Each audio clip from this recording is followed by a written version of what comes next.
ल साथीभाइहरू, अहिले म यहाँ ममपुर राजमानधुरा आइपुगेको छु है। र तपाईँहरूलाई चाहिँ म एकदम जानकारी के दिन गइरहेको छु भन्दाखेरि चाहिँ हिमाली जडीबुटीद्वारा निर्मित औषधि उहाँले एकदम बनाउनुहुन्छ है। र उहाँले एकदम के बिमारको उपचार गर्नुहुन्छ त भन्दाखेरि चाहिँ sugar, jaundice, fistula, piles, gout, स्त्री रोग, ग्यास्ट्रिक उहाँले एकदम उपचार गर्नुहुने रहेछ है। र उहाँबाट एक दुईवटा केही जानकारी पनि हामी यहाँबाट लिनेछौँ। र अङ्कल, अब तपाईँ चाहिँ है जडीबुटीद्वारा केही निर्मित औषधि बनाउनु हुँदो रहेछ होइन। र अरू बिमारहरू चाहिँ अब के कस्तो बिमारहरू उपचार गर्नुहुन्छ, यो जडीबुटी कहाँबाट ल्याउनुहुन्छ है, यसको विषयमा अलिकति छोटो जानकारी दिनुहोस् न मलाई। ल, यो खास हाम्रो डिस्ट्रिक्ट दार्जिलिङ नै पर्यो है। डिस्ट्रिक्ट दार्जिलिङ, पिओ मङ्पुर राजमानधुरामा चाहिँ हामीले यो आयुर्वेदिक पनि होइन, एकदम ओरिजिनल जडीबुटी है, यस्तो सिस्टमको जडीबुटीहरू हुन्छ। यो सिस्टमको यी झारपातकै रसहरू छ। अब यो काँचो दबाईहरू छ, यी काँचो पत्ताहरू सिस्टम, काँचो पत्ता सिस्टम जति हामी काँचो यसरी काँचो उमालेर खानु दिँदाखेरि चाहिँ यिनीहरूले अहिलेको घडीमा चाहिँ हुन त हामीले यो फिजिक्स सबै इलाजहरू गरिरहेको छौँ। सबैभन्दा ज्यादा अहिले चलिरहने चाहिँ सिए पेसेन्ट है, हामीले हेल्प गरिरहेको छौँ। सिए पेसेन्ट अनि नसो सम्बन्धी रोग, डिक स्लिपहरू, अन्य धेरैवटा किसिमको पनि इलाज भइरहेको छ। अच्छा, भनेपछि नसाको पनि गर्नुहुन्छ तपाईँले है। र मेन चाहिँ अहिले मैले यो जो जडीबुटी अगाडि रेडी गरिरहेको छु। हजुर हजुर, म एकै बात सोध्छु भाइ, तपाईँ एउटा भ्लगरहरू है, खास घर चाहिँ कहाँ पो थियो तपाईँ अहिले? म हजुर दार्जिलिङबाट आउनु। हजुर हजुर। र यसरी नै तपाईँले पेसेन्ट एउटा सिम्टम सिए नै छ उहाँको। यो चाहिँ हाम्रो युरिन लाइनमा चाहिँ एउटा सिए पसेको छ, ग्ल्यान्ड भइरहेको छ है। अच्छा अच्छा। उहाँ सेकेन्ड पल्ट कोचहरूको लागि उहाँहरू आउनु भएको छ, बाहिरै हुनुहुन्छ उहाँ। अहिले तपाईँले जो इन्टरभ्यू सायद उहाँसँग लिन सक्नुहुन्थ्यो होला, उहाँ अलिकति अप्ठ्यारो मान्नु भएर बाहिरै हुनुहुन्छ। हजुर हजुर। त्यो कारणले गर्दामा म डिटेल्स भनिदिन्छु। म त्यति सिरियसली पनि अहिले म भन्न सक्दिनँ है। मेन चाहिँ अब छ यो उहाँको त्यो बिमारको लागि छ, जो हाम्रो यो सर्ट लाइनमा चाहिँ अलिकति सिए भएकोले गर्दामा चाहिँ उहाँले यहाँको दबाईहरू चलाएर सेकेन्डपल्टमा म्याक्सिमम् 20 दिनभित्रमा उहाँले अलिकति इम्प्रुभ पाउनु भएछ है। मैले हेरेँ अलिकति इम्प्रुभ नै छ। र त्यसको आधारमा चाहिँ आज सेकेन्ड डोज हो उहाँको। दबाई सक्दा नसक्दा पनि उहाँले अलिकति इम्प्रुभ पाउँदाखेरि चाहिँ अगाडि नै आउनु भएको छ। सिस्टम चाहिँ यस्तो छ हाम्रो होइन जडीबुटी।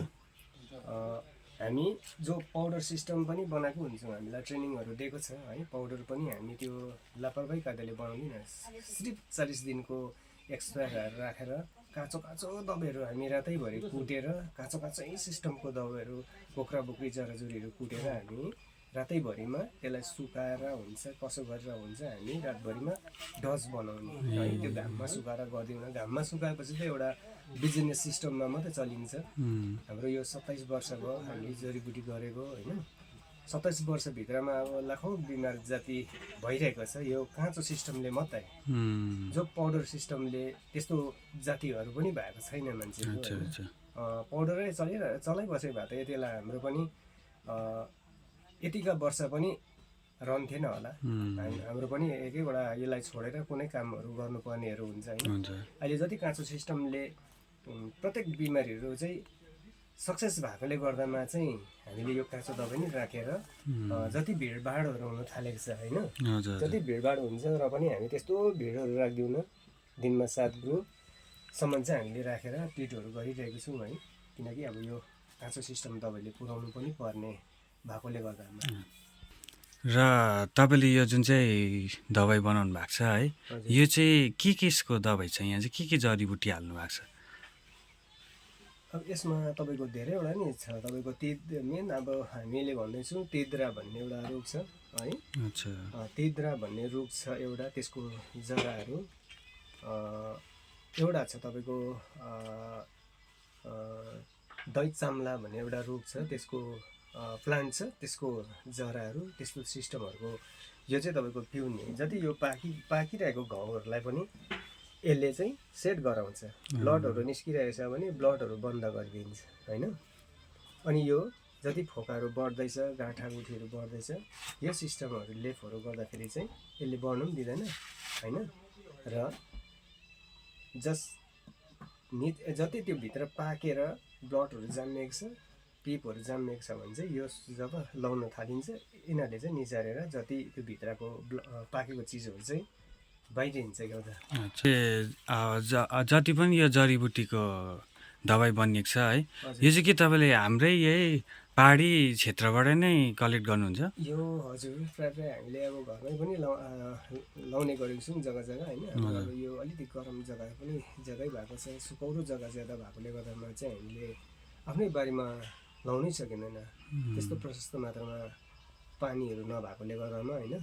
र प्रायः हामीले खोला किनारतिर धेरै त्यो अलिकति चिसिमी जग्गातिर खोजेर ल्याएर हिल साइडबाट हल्का हल्का हामी हिल साइड यो फरेस्टतिर हामी पस्नु पऱ्यो भने त्यसै त्यो लुकीछुपी गएर हामी जडीबुटी झिक्ने गर्दैनौँ होइन। अथवा हाम्रो फरेस्ट डिपार्टमेन्टको अफिसरहरूसँग पनि अलि भेट्नु सक्यो भने चाहिँ उहाँहरूसँग पनि एउटा सम्पर्कमा हामी बस्छौँ होइन। अथवा मेन चाहिँ हाम्रो यहाँ अलिकति फरेस्टको गाइड चाहिँ एउटा चौकीदारहरू छन् होइन हाम्रो गाउँमा। चौकीदारहरूको अनुमति लिएर मात्रै हामी यस्तो जडीबुटीहरू निकाल्ने गर्छौँ क्या त। गएर अब यो चोरेर निकाल्ने सिस्टमहरू चाहिँ हामी गर्दैनौँ।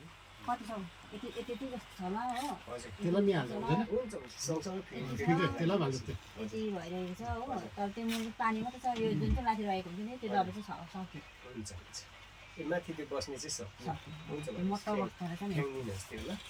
त्यो अस्ति त्यो त्यसमा पनि बसेको हुन्छ कि, तर त्यो चाहिँ अहिले त्यो नर्मल खासमा हामीले हार्ड गरेको हुँदैन, त्यो नर्मल त्यस्तो छोक्रा थिएन होइन पहिला। हजुर त्यो चाहिँ अलिकति नर्मल बसेको थियो, अहिले यो छोक्रा बसेको छ, यो चाहिँ अलिकति हार्ड हो। पछाडि फेरि अझै कराउँछ यसलाई चाहिँ अब पुरै मिक्स गर्दै लाउनु पर्यो। त्यो पनि त्यो जुन चाहिँ रहेको त्यो उता घरमा चाहिँ नि पातला त्यो पनि लाउँदा हुन्छ त्यो त हुँदैन नि है। यो पनि फेर्दै लाउनु, किनभने नि फेर्दै नलाउँदाखेरि चाहिँ त्यो फर्स्ट स्टार्टको दबाई तपाईँहरूले लाउनुहुन्छ नि जसले खोज्छ। र तपाईँको यो लगाएपछि चाहिँ त्यो पाउडरले चाहिँ मजाले लेखिदिने सबैपट्टि ल, घाउको दागै नदेखोस् है। अनि यो सिस्टम अस्ति मैले दिएँ हजुर, यो चाहिँ अझै यो पनि कडै छ। यसलाई बिहानको 8 बजी भ्याउनु भने ठिकै छ, बिहानको 8 बजी नभए चाहिँ बेलुका खाना खानुभन्दा 5 मिनट अगाडि यही बिर्कोको 3 बिर्को एउटा बटलमा खनाएर सट्टै खाइदिनुहोस् ल। 3 बिर्को त यो सकिन्छ एकैटाइममा सकिन्छ खानु, त्यहाँदेखि यो सकिसकेपछि उपरान्त अरू खानु पर्दैन। यिनीहरूले चाहिँ पाक्नु दिँदैन तपाईँलाई। यो चाहिँ तपाईँको के भने मिटहरूले चाहिँ घाउ आलो बनाउने पनि छ। यो जति ग्ल्यान्ड छ, ट्युमर छ, ग्ल्यान्ड टिभी छ नि, यो साइजै घट्दैन एउटा बरु बढ्छ कि। ट्युमरलाई अझै डरलाग्दो मिटहरू जो नै मिटहरूले पनि बढाउँछ। एक पिस मासुले 1% ट्युमरहरू बढाइदिन्छ। त्यसले गर्दामा चाहिँ हामी होसियारी बसेको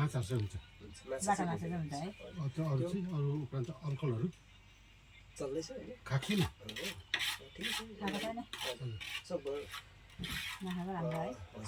फ्रेस बसेकै राम्रो हो, कति कुरो बिर्साउने पनि यो ड्रिनै हो है। हुन्छ आज त